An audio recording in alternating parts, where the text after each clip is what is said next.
Confidence,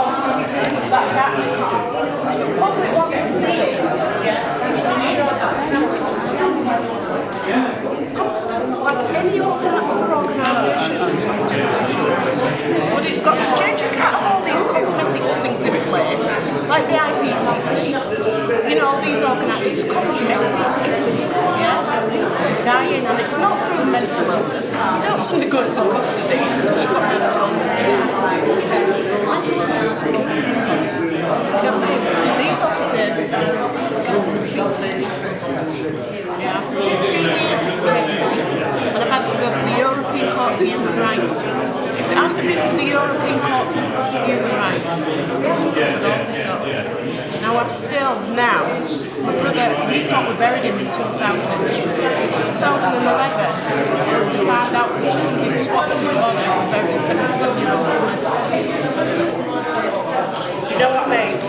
And these are not accidents. This is because I had the guts to stand up to the police. And that's what's needed. We need an organisation with some guts to be able to stand up to the police and say no more. Without having personal interest. No, I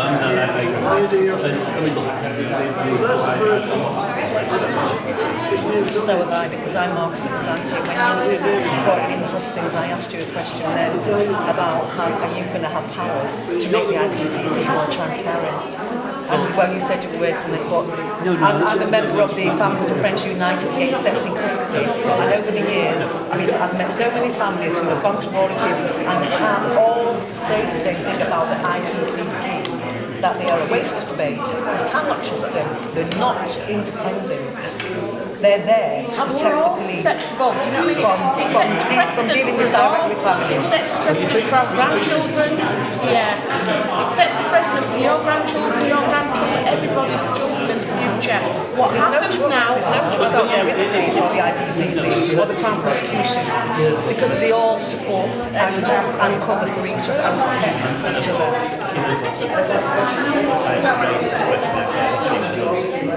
Yeah.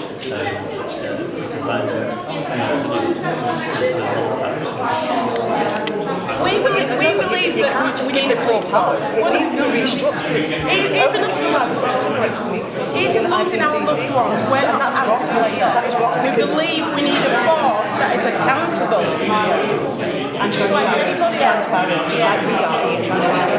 You're going to be accountable in your job, yeah? Why are they not accountable in their jobs?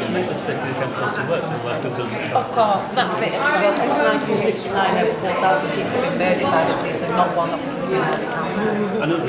So it really does need to change now, something big and something drastic, because Mark Duggan was murdered on the 4th of August, and I've got all of the information right through. It shows that the IPCC have not worked independently.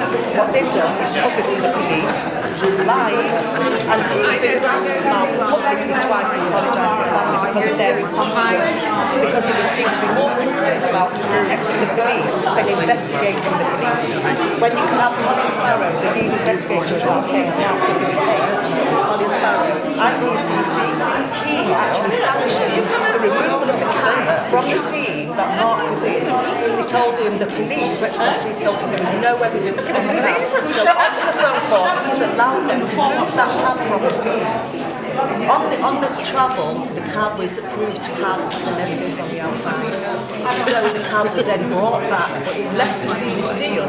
It came back unsealed and put in a different place at the scene. Well, that's contaminating the crime scene. But the IPCC investigator, Colin Sparrow, sanctioned the removal of that cab. So from that moment on, we were watching the IPCC. We watched them every time protect the police and cover up. And we're still, our case is nearly 2 years old. The police have still not given interviews. They've still not given. They've given a few written statements, but not interviewed. Do you know why? They refused to. So you tell me where the transparency is in that.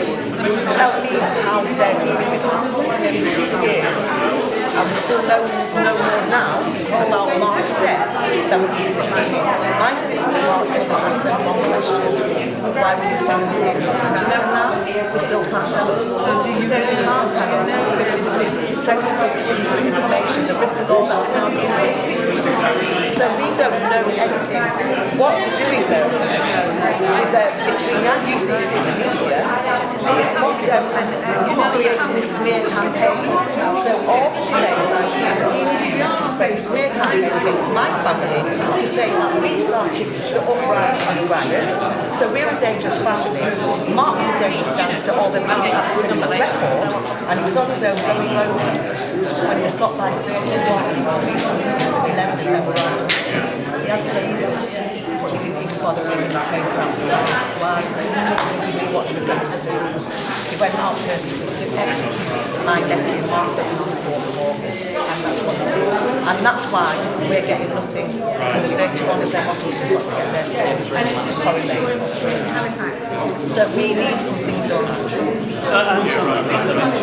In a way, I don't think responsibility can't have the IPCC. I mean, I'm to conversations but your campaign's got to press on the elections, obviously. I mean, in London, there's stuff which you'll do, your sister. Well, my sister right now is recovering from cancer.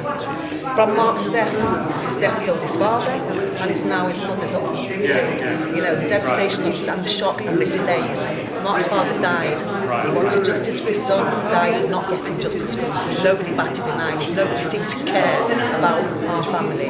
All they seemed to care about is spreading this rumour that Mark was a dangerous man, he was a gangster or a drug dealer, but he didn't have a criminal record. And my family didn't have a criminal record. Now, these same police, when we have our inquest, supposedly, again, having an inquest in September, those 11 officers have asked for anonymity in the court. They want to use pseudo-names and hide behind the screen. And you know the reason is? What they've said in their own mouth is that they are in fear of their life. Well, no, how can they be in fear of their life? We're in fear of our life because they actually executed a member of my family and we don't know why. So who should be more afraid? Okay, thank you, Carole. We're more afraid of them than they are of us, but this is what they're using and why. It's this smear campaign to say that we are responsible for the uprising, so we're very dangerous, and that's why the batter made a mark. And that's why I believe all these delays that took place and the IPCC have played a big part in it. So my campaign is to I'm really pleased to be transparency. That's what we want. Like Janet Alder said, we need transparency from the police and from the IPCC. And from the we don't know how to from going to the family and friends night demonstrations for 13 years, we've met hundreds of other families that have lost members. And we all come to the same conclusion when we cannot trust the enough having your loved ones. It's bad enough having your loved ones die the way that, like Christopher on the custody floor, his trousers down, officers making monkey and chimpanzee noises, and walking out scot-free. I don't know how much millions has been spent on protecting them for 15 years, and they got pensioned off. I've got evidence on video at home that tells me a damn sight more than anybody was prepared to tell me. But that is bad enough without the compounding of making families wait year after year after year until they work out a process that's going to allow these police officers to walk free. All we want is a police force that is accountable to the public it serves, and remember, it's the public that pay them a good wage to have a good standard of living. I think we have a right as the public to have trust in the police force. Well, the reason why there is no